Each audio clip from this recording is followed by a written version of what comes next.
Okay, bago tayo magsimula, magdasal muna tayo. Sa ngalan ng Ama, ng Anak, ng Espiritu Santo. Amen.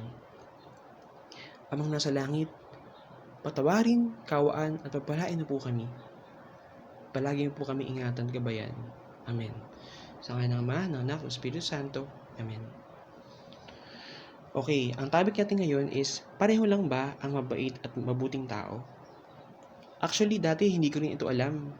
Kaya ako lang naunawaan dahil sa pagpapaliwanag ng isang tao. Yung kasing mabait, pwede siyang pikein. Yung pagiging mabuting tao, natural lang sa kanya yung pagiging mabait.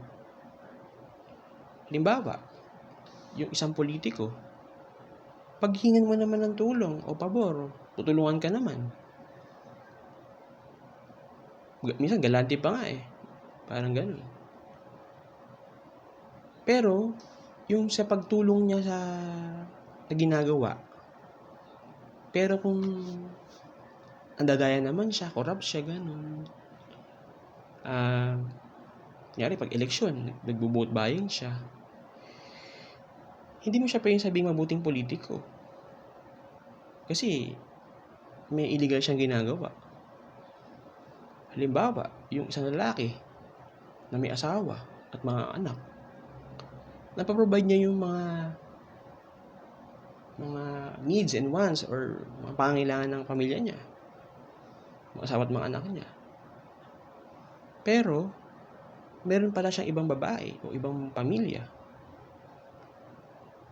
Hindi mo siya pwedeng sabing mabuting asawa o mabuting lalaki kung may iba siyang babae o ibang pamilya.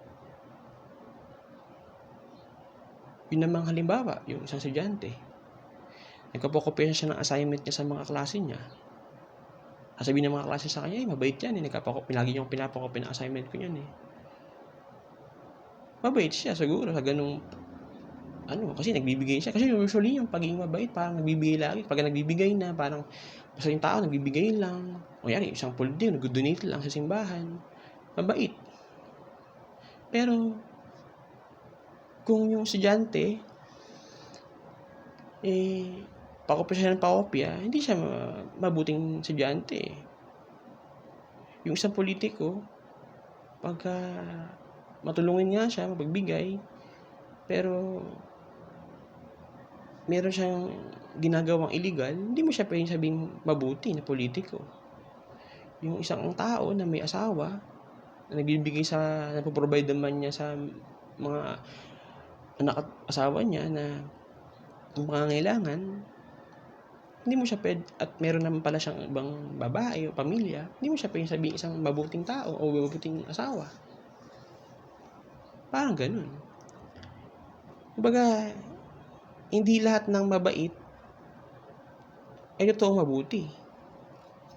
Pero lahat ng mabuti ay totoong mabait. Kaya nga 'di ba sa atin may meron tayong kasabihan, nagbabait-baitan. So, sana yung ma-share ko ngayon, kung nakatulong sa inyo, tulungan nyo rin po sana ako. Sana maki-like, share, and subscribe po kayo. Dasal at ingat po tayo palagi. God bless po.